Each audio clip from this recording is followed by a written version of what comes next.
Když chceš tuk, musíš přímo ke zdroji. Krasnyho dobré hamburgery. Velmi správně, synku. Podívej na toho zrska. Jen na jeho čele musí být tuku za $20. Já měl na mysli spíš friťák. Dobrá, tak ať tě potvím.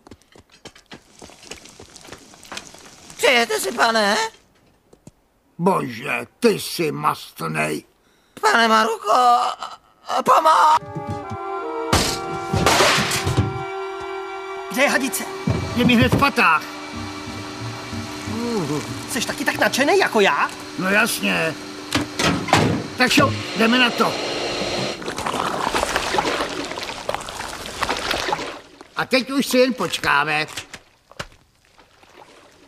Tak tohle je ta tvá škola. Bejvávalo.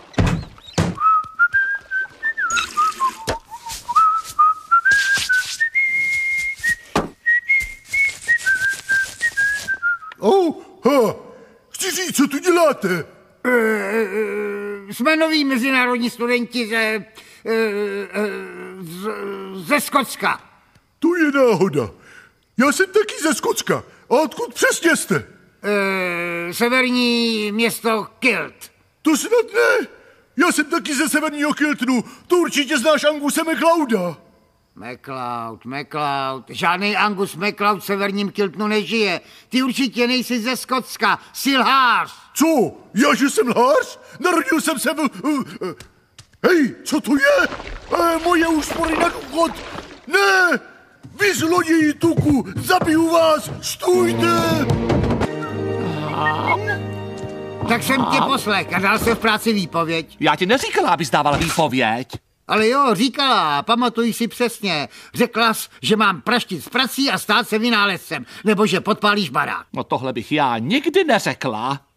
No, předpokládám, že když ti to nevíde, budeš se tam vždycky moct vrátit. Ne po tom, co jsem jim řekl.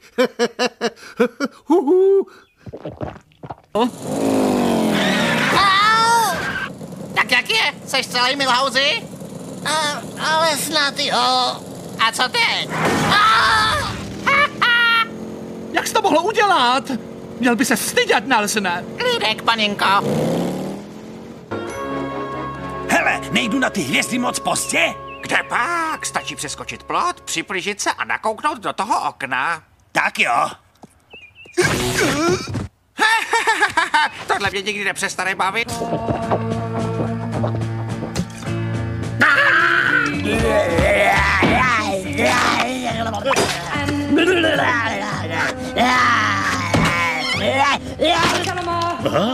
Díky, Bimbo, ty vždycky víš, kdy mě zachránit. Takže společně vážíme 300 liber. Podle záznamu v řidičáku vážím 140 liber. To znamená, že ty máš 160 liber.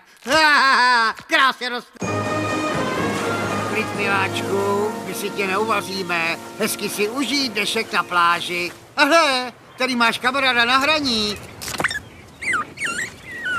Hej, přece neutečeš před nějakým potrohlým krabem. Co je s tebou? Proklatě, on za to nemůže, že je padavka. Někdo ho rozmazloval. Na mě nekoukejte, já ho chtěla uvařit.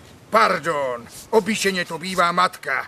Víte, vedu malou akademii pro humry, jako je tento. Klademe důraz na výchovu k poslušnosti a pracovitosti. Ne, našeho humra nepošleme do žádné internátní školy. Ano, rozumím, je těžké se s ním rozloučit. Tak mi řekněte, nemáte aspoň pár drobásků?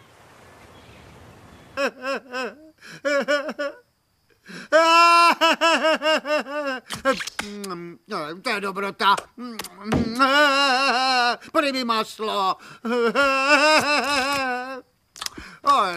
To sníš celýho toho humra sám, tati. Ráček si to takhle nepředstavoval. Můj milý zlatý Ráček. Tam, kde jsi teď, tam už tě nic nebolí. Bože, to je bašta. Škoda, že tu není s náma, aby si pochutnal.